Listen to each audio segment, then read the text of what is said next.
Sorry if that was too loud, everybody. Good afternoon. Welcome to the Rotary Club of Des Moines. This is our first meeting of September. President Kevin is here, again honored to be with you today. Unfortunately, we have to start the meeting off with some sad news. Chuck Betts, the past president and member of our club for 65 years, passed away on the 1st of September. So we're going to ask everybody just to take a moment of silence with me for Chuck.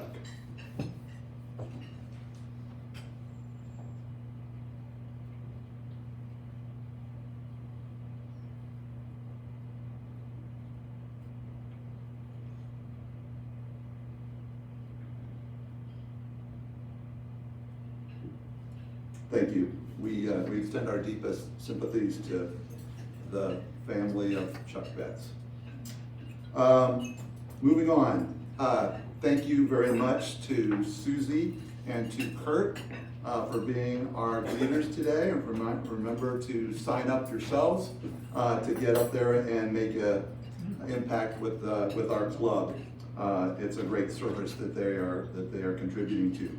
It's also Kurt's birthday today, so he was working on his birthday, so happy birthday, Kurt Johnson.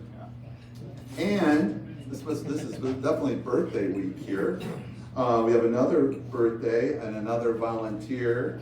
Heather Stuyvesant, it's her birthday today, and she has volunteered to do our moment of inspiration. She's also our communications chair, so partnering her with this year has been fantastic. So Heather, please come up and you can lead us in the moment of inspiration, the Pledge of Allegiance, the four-way test, and then we'll get an opportunity to greet each other. Thank you, Heather.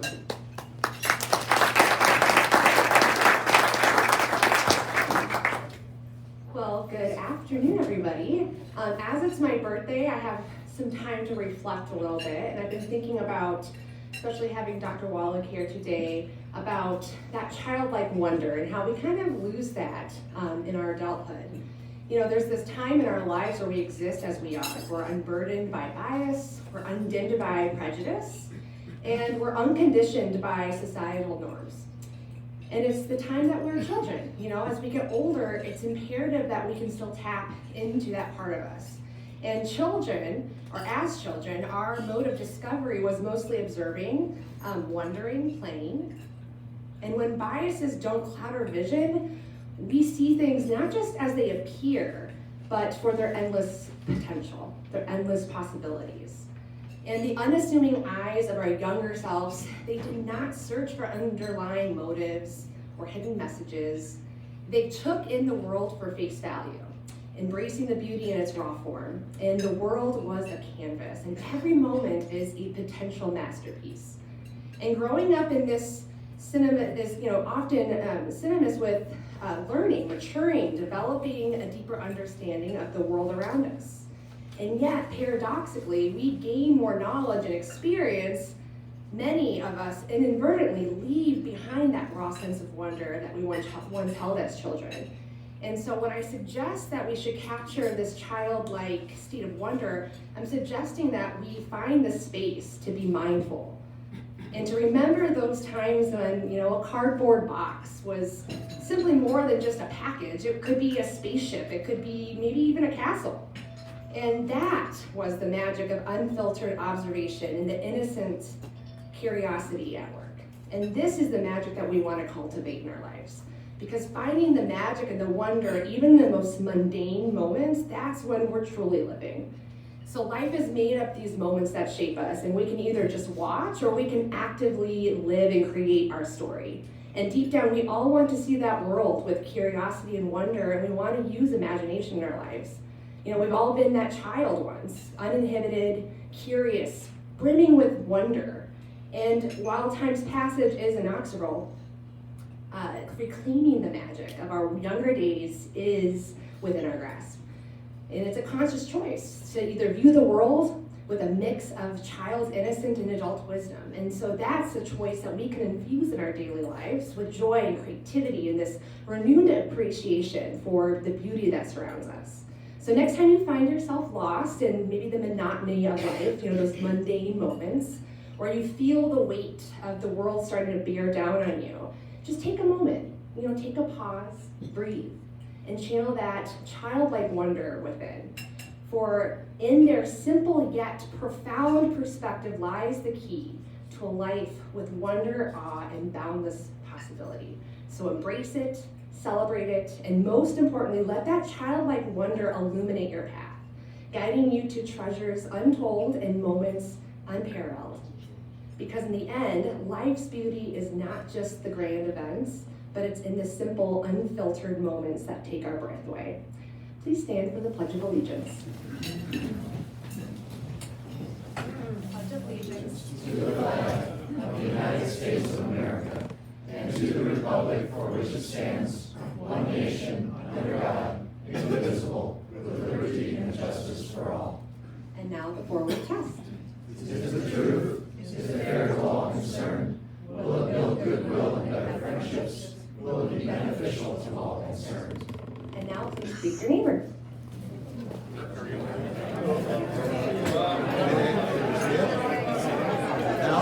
Jordan, thank you.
Thank you all. We have a couple guests today. I'm going to ask you to stand and remain standing, and we will recognize you all at once. First of all is Cam Buchanan Damrow. She's an online consultant with Hubble Realty and a guest of Marnie Hockenberg. And in addition, we have Lynn Rickey, the Vision Bank Des Moines Metro Regional President, a guest of Will Brown. Thank you both for coming.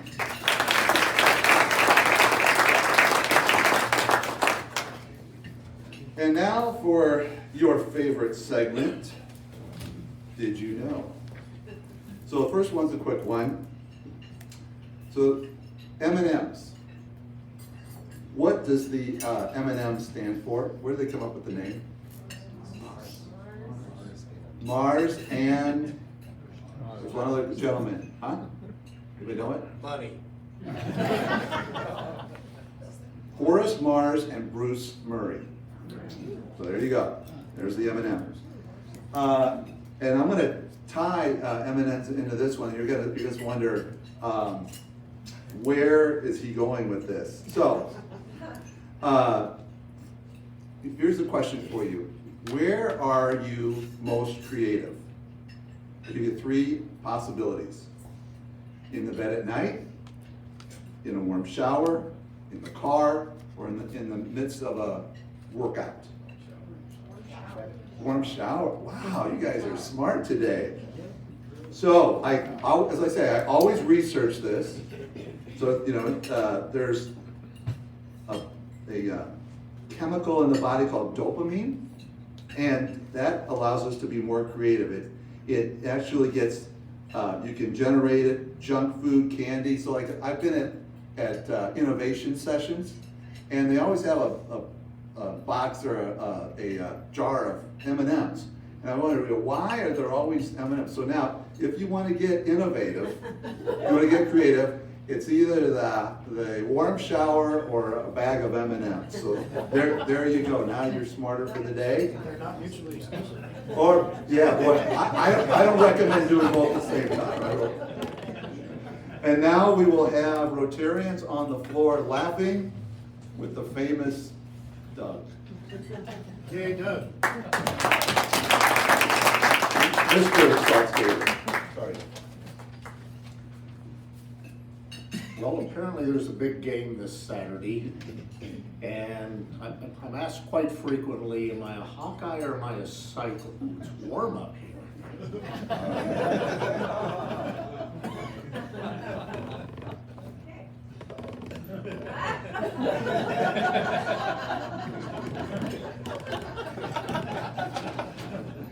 I've had this shirt for about 30 years. I think I wear it twice every other year.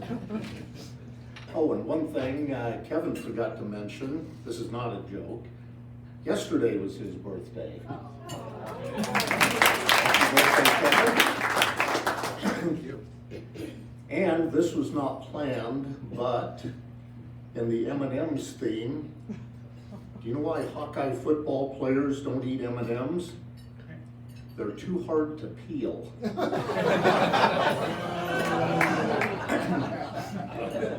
Okay, you're done. Oh, I'm just warming up. A Hawkeye football player was bragging to Coach Ferentz that he had finished a jigsaw puzzle in only 3 months. Coach said, "And you're proud it took you only 3 months to do that?" And his player responded, "Yep, on the box it said 4 to 6 years."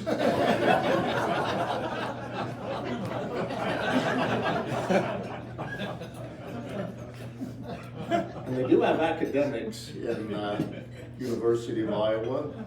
In a first-year English class for Iowa football players, the professor asked, "What comes right after a sentence?" One of them jumps up and raises his hand and yells out, "An appeal." You're going downhill.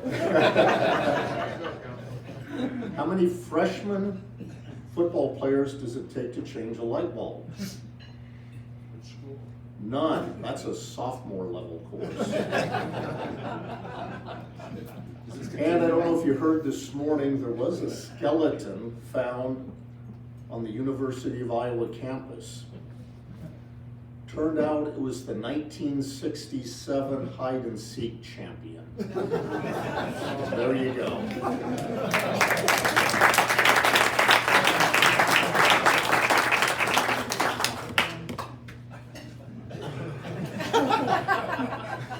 As you know, I'm a Hawkeye, so it's a little hard to follow. But anyway, we will move on from that and get to our program. John Schmidt is going to be making the introduction today. John?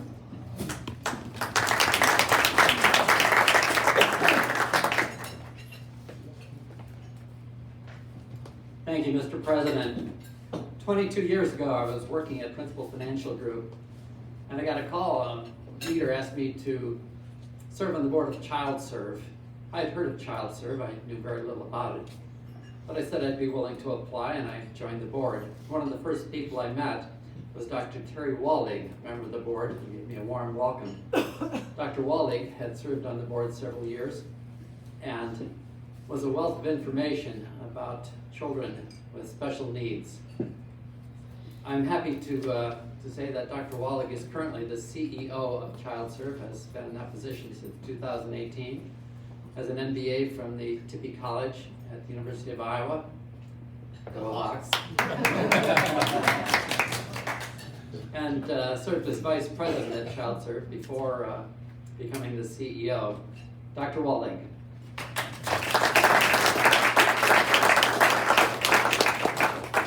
Thank you, John, and thank you, Rotarians. What a delight to be with you. I might have a clicker, so we'll see. I thought we'd go on a bit of a journey. You know, life takes us on many wonderful journeys. The path is not always smooth or straight. So let's take a look and see what we learn about ChildServe by doing it that way.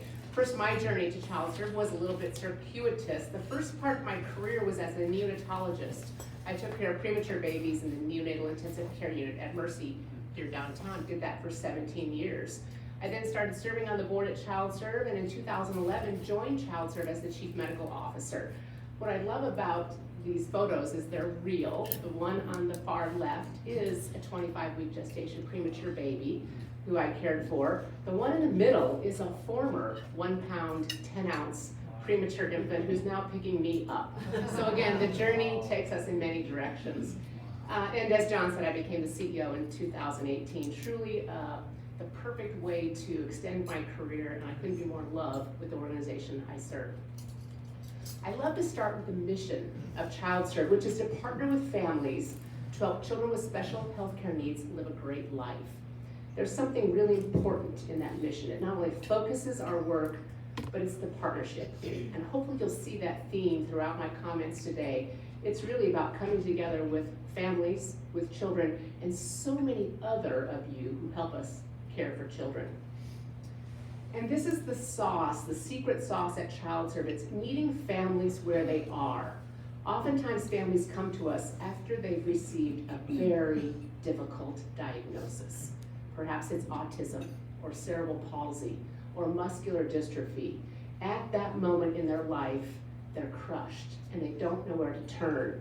So our team comes around to them at that point, and our experts can help identify the unique needs and abilities of each child.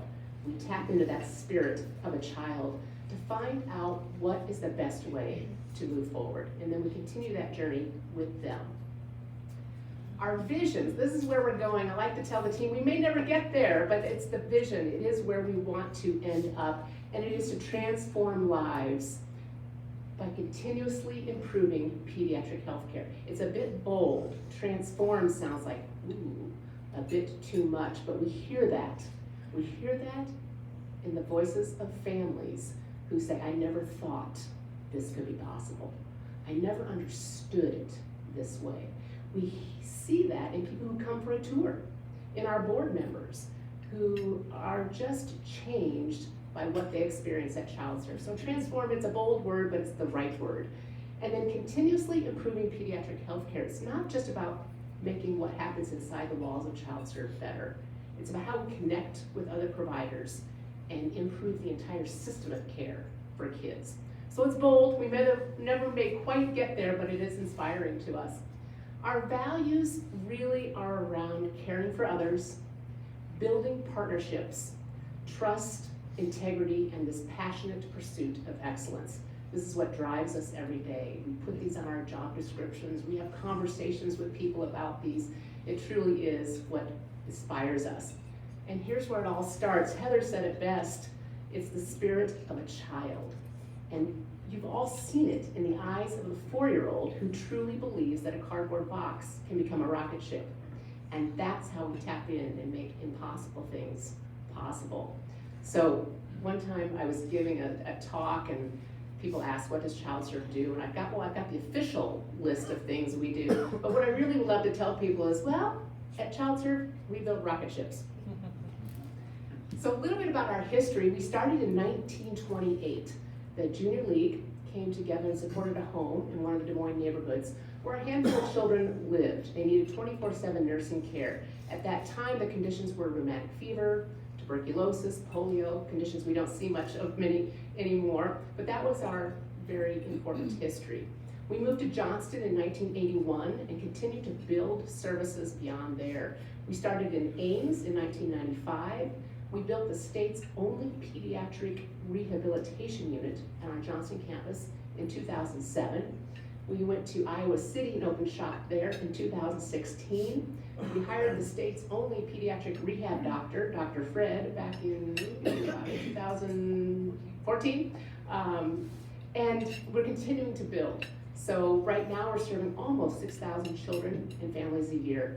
And I have a goal for our 100th birthday to be serving 10,000 children.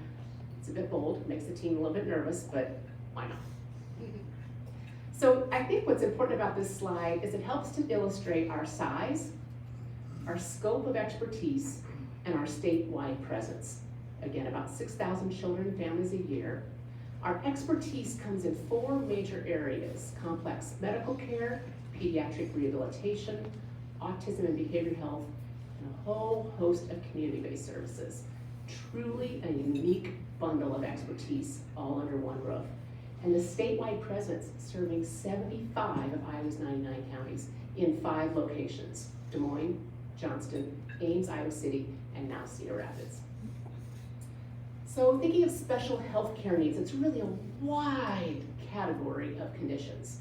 Kids with a speech impairment, a brain injury, autism, muscular dystrophy, cerebral palsy.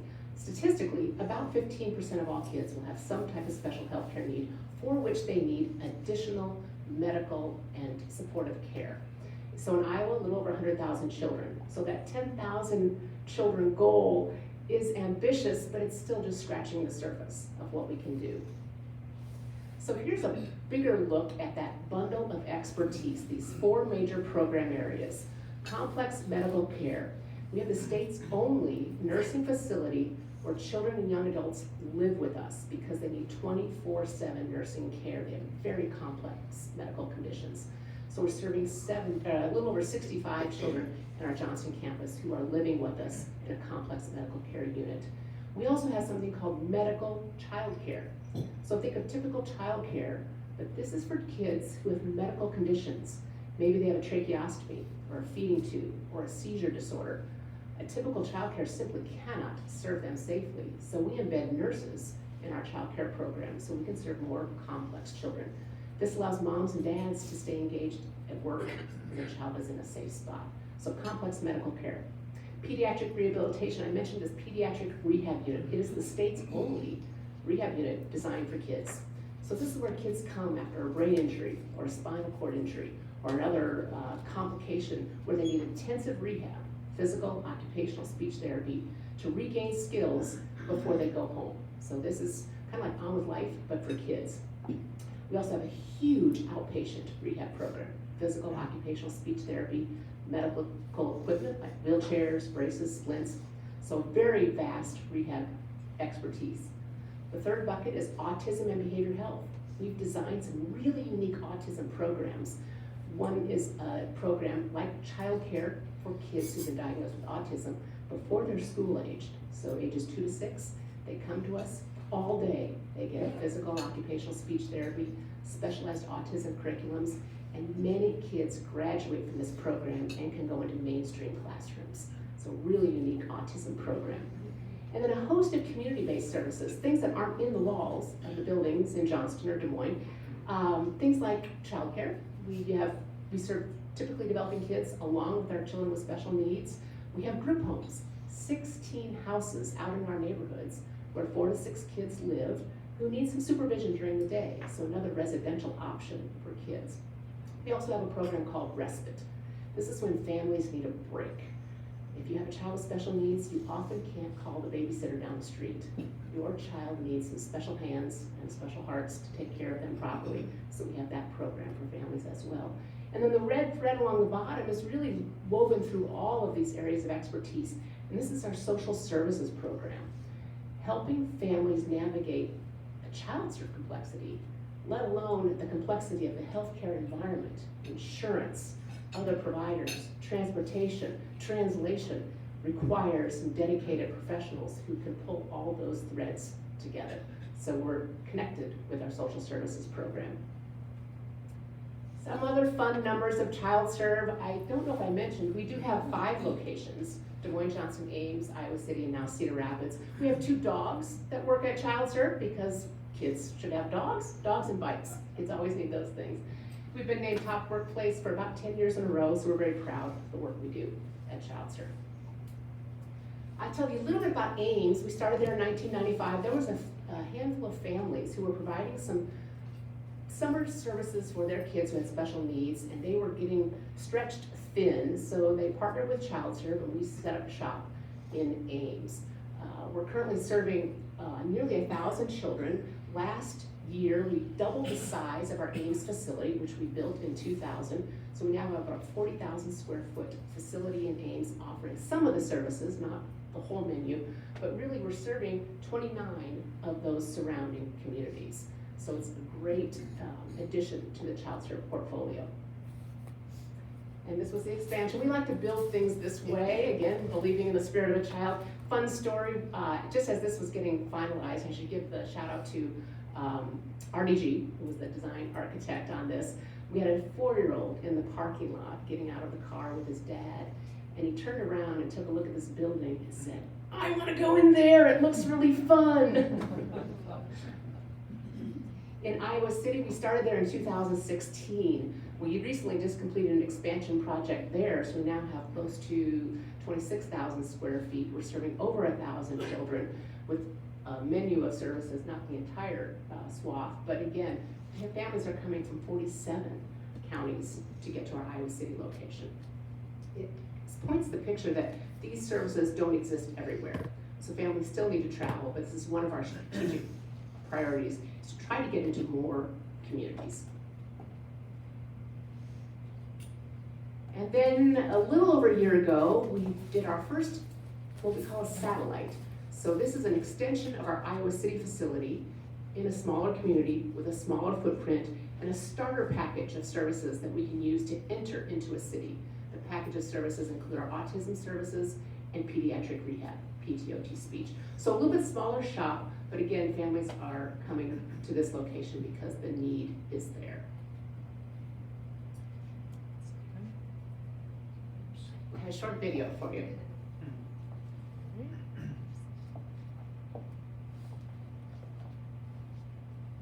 The people that work at Child Serve always have a smile on their face. They're always going the extra yard to help any child in whatever their dreams or wishes are or in their care. It's not a sad place, it's a happy place. Children with complex medical issues get cared for in the best possible loving way. A lot of times people will almost show me a sense of pity when they meet Emmy. They're like, oh, I'm so sorry, I know how you do it. It's too bad she can't do these things, and they really focus on all the things she can't do. But I feel like the staff here is so good at focusing on everything that Emmy can do. She might not be able to feed herself, or she might not be able to walk, but she's still able to take a bottle, and she's still able to give high fives, and she still has a huge personality.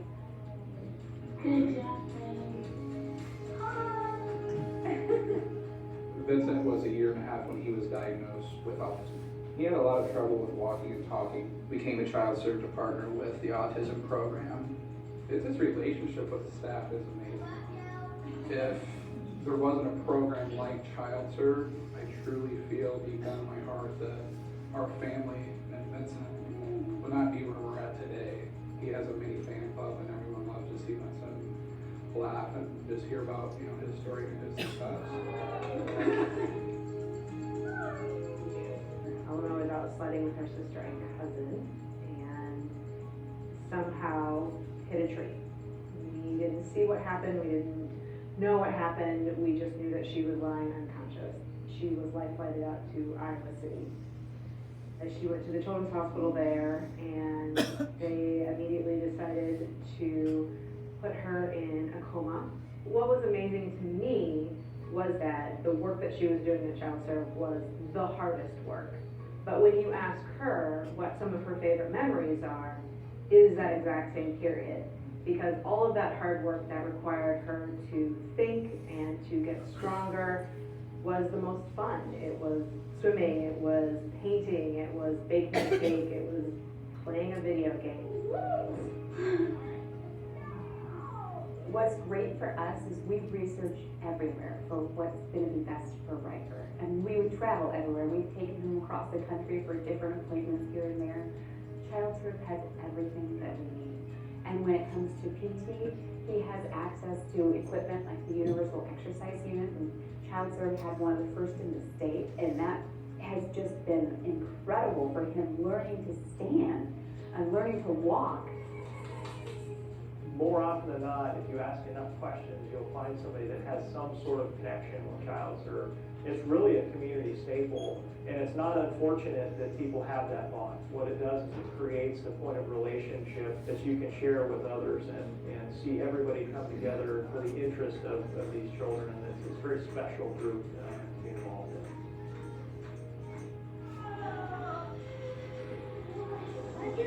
What I tell people is, you may not know about child serve, but I promise you, in one way, shape, or form, you will be touched by it, whether it's a neighbor's child, a coworker's child, your grandchildren, your family. In some way, shape, or form, you will be touched by it. Thank you for helping us move forward together. Am I the CEO now? We'd like to recruit early. So just a little bit of a look at the challenges we face, like many of you in your companies. We are still facing some lingering pandemic issues, recruitment, wage pressure, Medicaid and managed care. 88% of the revenue of child serve comes from Medicaid. Children and families qualify either based on family income or the child's condition. Commercial insurance doesn't cover a lot of the services we provide. So 88% of the revenue. It's a challenging reimbursement type of methodology, but we run the place with the funds generated from the services we offer. And then we have a great foundation, Colleen, a former member of our foundation, and we fundraise about 5% of total revenues to add extra support to our services, build buildings, and buy equipment. So Medicaid doesn't allow us to do all the things, and certainly limits how fast and far we can grow. So we are very reliant on our foundation to help us do that.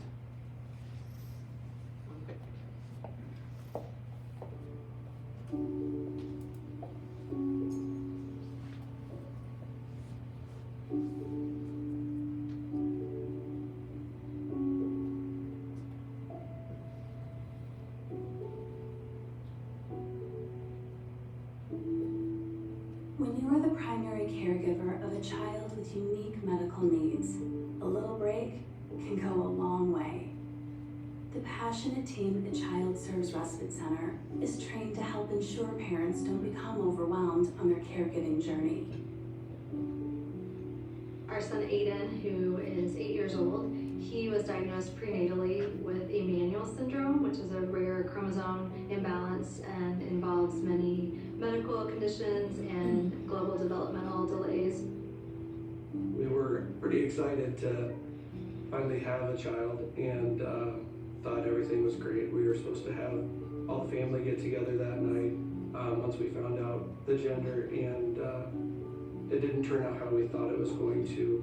And so that day kind of was the start of our new journey. We got acquainted with Child Serve before he was born as we tried to identify services and resources he might need. And I think for a challenging start to a journey, having a number of resources already available to us was so helpful. Respite was actually one of the early services that we used when he was very little. In more recent years, as he's gotten older, we wanted him to have the experience at the Respite Center to do kind of a sleepover and get a chance to spend time with peers in a setting that he could do that because of the nursing services that they provided. Group respite is kind of like a mini vacation away from home. They come and they're able to hang out with their friends that are of various ages, various diagnoses, and go out in the community with them, and whether it's going bowling or going to a movie or the science center, just being able to engage in those activities with their friends. We have over 30 different services at Child Serve, and invariably respite is the service families tell us is most critical. We're one of only 2 providers in the state that offer group respite for the entire weekend. But we have nurses there 24 hours a day to provide specialized medical care for children who have an additional needs. Allowing children to come to Child Serve for a safe, loving weekend allows parents to get away and go out to dinner, spend some time with their friends and the other children so they can be a stronger family unit. With a child with medical conditions and a number of issues, you can't just get a babysitter down the street to care for your child. And so that's one reason respite is so very important for us. Being able to have some time to ourselves is key to our relationship, because on a normal day-to-day we don't have much time to interact is what we would normally do since we're caring for him. Now, families who are caring for children with special health care needs tell us it's very isolating. It's all-consuming. So this unique service has been life-changing for families. When we found out about Aiden's diagnosis, one of our close friends sent us a poem saying, "Welcome to Holland." So you've planned this trip to an exotic place, and you end up somewhere that isn't where you planned. You had read books, you had planned a journey for somewhere else, and instead you end up in Holland, but you didn't want to go to Holland. But once we're able to look around and see that Holland is beautiful, and Holland has tulips, and Holland has windmills, and that is probably where we're at with our journey. Is it is a very different journey than we planned. It's also wonderful, and it's important and amazing to connect with other families on a similar journey through the services that ChildServe provides.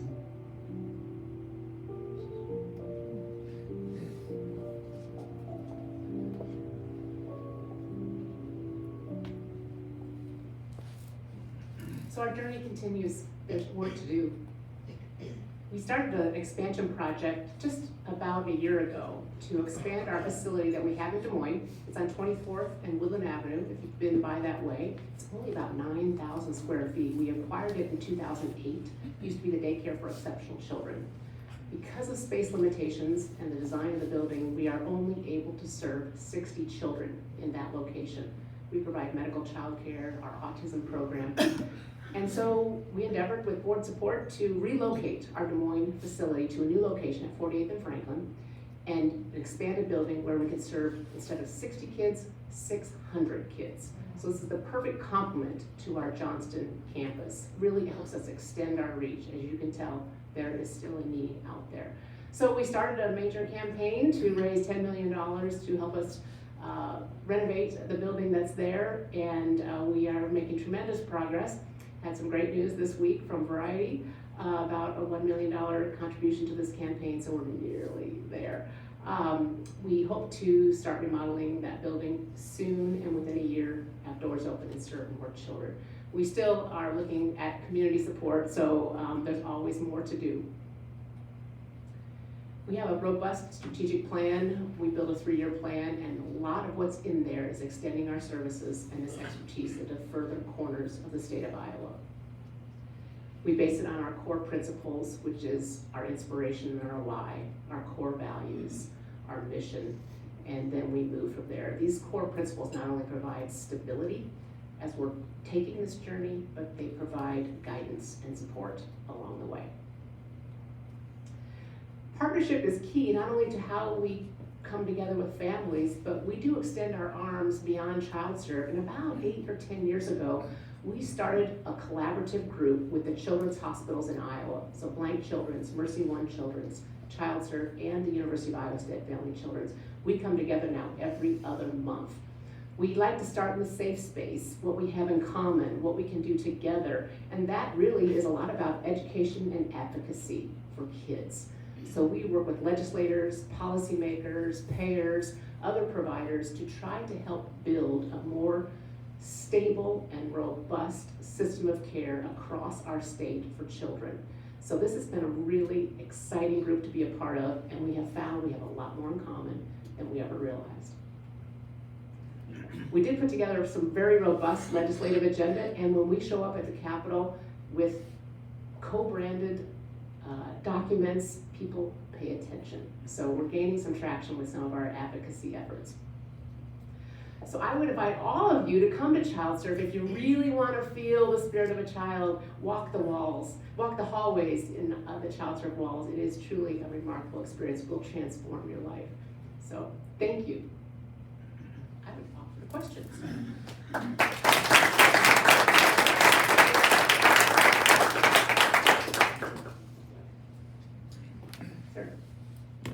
For us lay people that don't understand it, could you give a quick definition of autism? And when did that become a big issue? I was unaware of it completely when I was growing up. Yeah. The question is, what is the definition of autism and why does it seem to be exploding now? We didn't seem to talk about it much years and years ago. So autism is a neurodevelopmental condition. There's a genetic basis for it, so it does run in families. There's likely also environmental conditions, a combination of which can cause difficulties. It causes difficulties with socialization, language, and ability to interact and perform the routine tasks of childhood and then adulthood for some people who aren't diagnosed soon.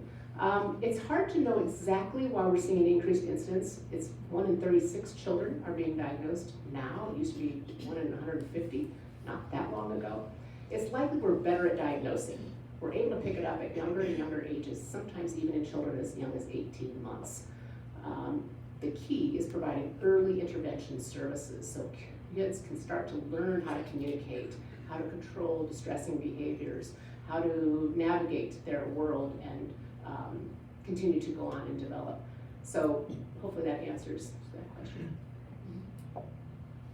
Could you explain where your new place is exactly and what it is and how that came to be? Yes, the question is, where is our new place in Des Moines, right?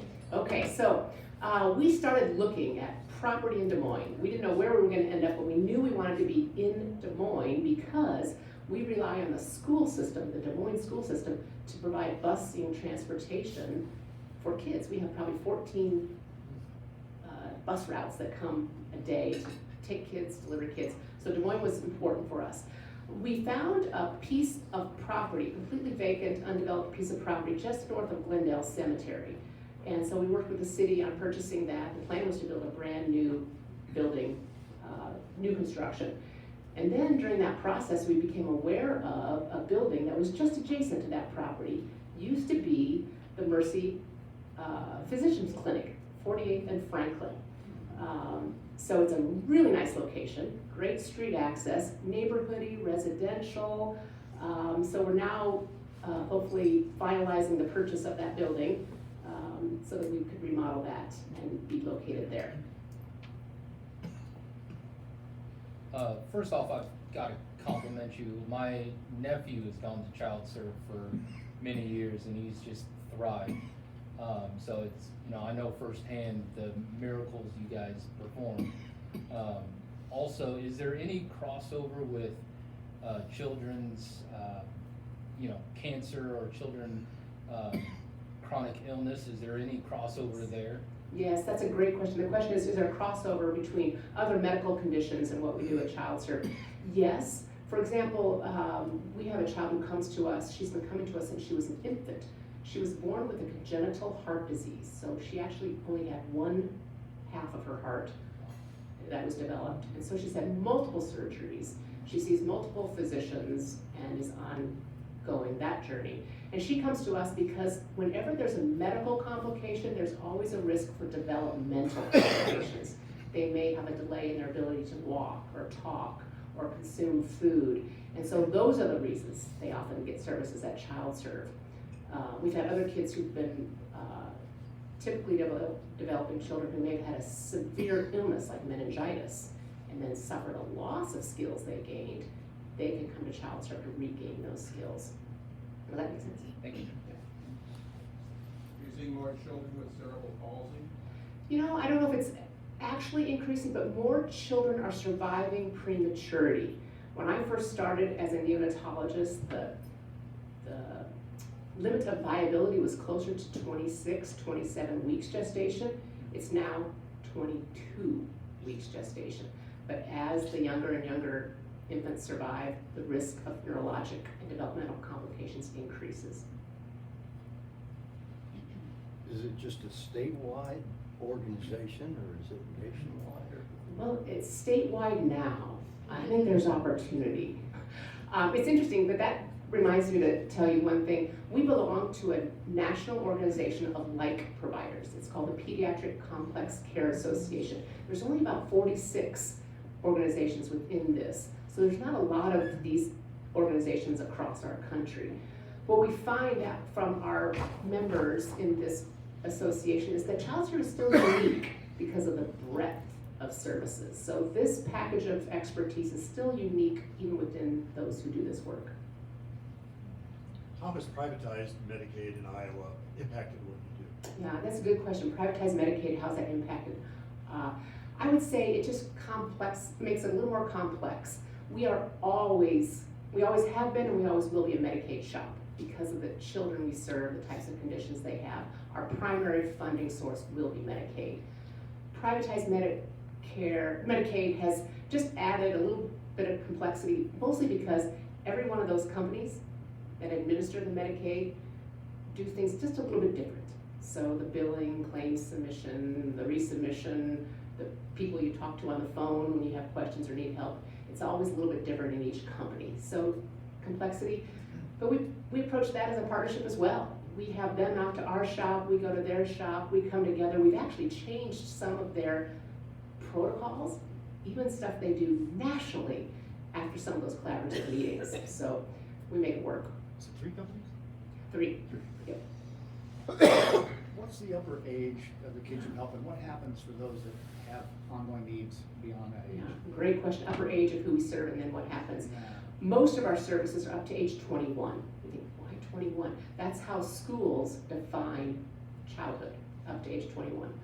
Some of our services, like the inpatient unit for kids with complex medical needs, the ones who live with us, we extended up to 30 because there was nowhere for them to go when they turned 22. So we're trying to provide that. Sadly, most families tell us once their child graduates from child serve, the adult services just aren't the same. There's not as much support. Can you comment on your board and how they're kind of part of the secret sauce of success and how you think about the composition of that? That's a great question about our board.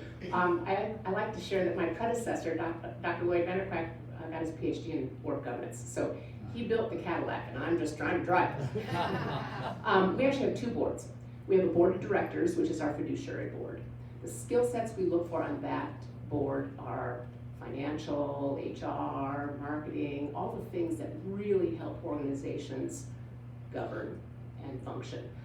We have a board of trustees, which oversees the foundation. That's a subsidiary board to the board of directors.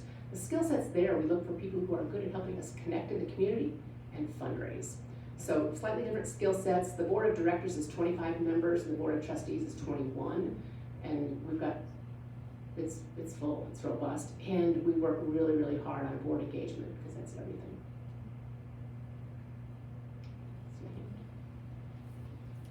Dr. Waller, you mentioned staffing issues. Is it difficult to find people with the training, the skills that you need to serve this special population? Or do you provide training yourself? Yeah. Yes and yes. The question was about staffing. How do we find them and do we provide some training ourselves? We do a lot of education at Child Serve with nursing colleges, with other postgraduate healthcare organizations, almost anybody we can partner with to help train the next generation. It is challenging. There's a shortage of nurses in our country. That's been a challenge for us, although we've done a really good job of getting those slots filled. It's also hard to find some people who want to do this work, but we work really hard and we have a very strong culture and our focus is on helping people see the spirit of child and stay engaged with what we do. How big is your staff that's paid? And then I assume you probably have some additional volunteer full staff. Just talk about your staffing arrangement. Yeah, our staff, we have 1,500 employees at Child Serve, about half are full-time. We have like 170 rehab therapists, PTO speech, about 160 nurses. We have most of those 1,500 are clinicians and frontline caregivers, about 10% leadership and support.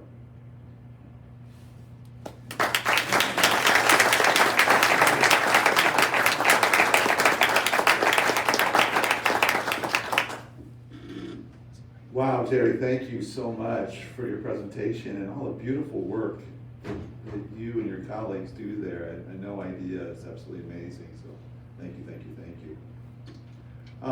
Okay, we're moving on to upcoming meetings. So the next meeting, next Thursday, we have the author of Disaster at 39,000 Feet about early in the 60s jet airliner that exploded over Iowa. So we're going to learn about that amazing story. Should be super interesting. On September 19th, we have the CEO of Hoyt Sherman. And then the week of the 26th, we can't be here, but there are 2 opportunities to engage with us. The first one is on Tuesday, the 24th. And by the way, details of all this are on your tables and then also outside on the badge tables. The first one is on Tuesday. It's the annual Civitas meeting, and the topic is human trafficking, $25 per person. You can register through Kitty. And then we're bringing this back from a year ago, the Thank Fall event at Jester Park. It was an amazing time last year. It is a blast. It's first of all, beautiful setting, great food from What You Smokin'. We've got, we'll have beer, wine, water, soda. You can bring kids, there's kids prices. You can bring guests, other family members. It's a way to broaden the Rotary community to your families and friends. And we'd also welcome the guests. We're very thankful for the generous donation by anonymous donation to make this possible at these prices. There's music entertainment by Dan Medeiros. So it is a great evening. We really got to have you register because we got to make commitments with What You Smokin' on the food. So we got basically by the end of next week. Next Thursday. So please take a look at that. Get it on your calendar. Get with your families. It will be a wonderful time next Thursday from Thursday the 26th from 5 to 7 p.m. And other events. Be sure on September 17th, 9 a.m.